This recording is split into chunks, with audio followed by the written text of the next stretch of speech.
ఇరాన్పై Israel దాడులు తారాస్థాయికి చేరాయి. శనివారం ఐడీఎఫ్ దాడుల్లో Iran supreme leader Ayatollah Ali Khamenei మరణించగా ఇవాళ రాజధాని టెహ్రాన్లోని అధికార భవనాలే లక్ష్యంగా ఇజ్రాయెల్ విరుచుకుపడింది.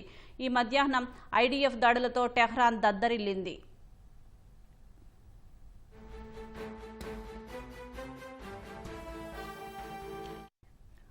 ఇరాన్పై ఇజ్రాయెల్ భీకర దాడులు కొనసాగుతున్నాయి. అయతొల్లా అలీ ఖమేనీ మరణంతో దాడులు ఆగిపోవని, ఇరాన్ సైనిక మౌలిక సదుపాయాలు, కీలక అధికారులే లక్ష్యంగా రెండో దశ దాడులు ప్రారంభించినట్టు ఇజ్రాయెల్ సైన్యం ప్రకటించింది. తమ సైనిక వ్యూహంలో ఎలాంటి మార్పు లేదని, ఇరాన్ క్షిపణి వ్యవస్థలను పూర్తిగా నిర్వీర్యం చేసే వరకు తమ దాడులు కొనసాగుతాయని ఐడీఎఫ్ దళాలు పేర్కొన్నాయి. రాజధాని టెహ్రాన్పై ఈ మధ్యాహ్నం ఇజ్రాయెల్ భారీ స్థాయిలో దాడులు చేసింది.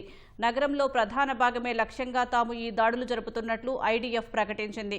తాజా దాడుల ఫలితంగా టెహ్రాన్ ఆకాశం నల్లటి పొగతో అలుముకుందని, భూమి కంపించిందని స్థానికులు చెప్పారు.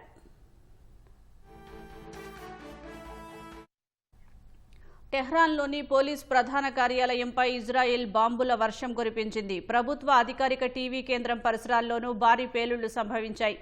ఖమేనీ మరణించిన ప్రాంతానికి సమీపంలో ఉన్న ఇతర ప్రభుత్వ భవనాలపై కూడా ఐడీఎఫ్ దాడులు కొనసాగుతున్నాయి.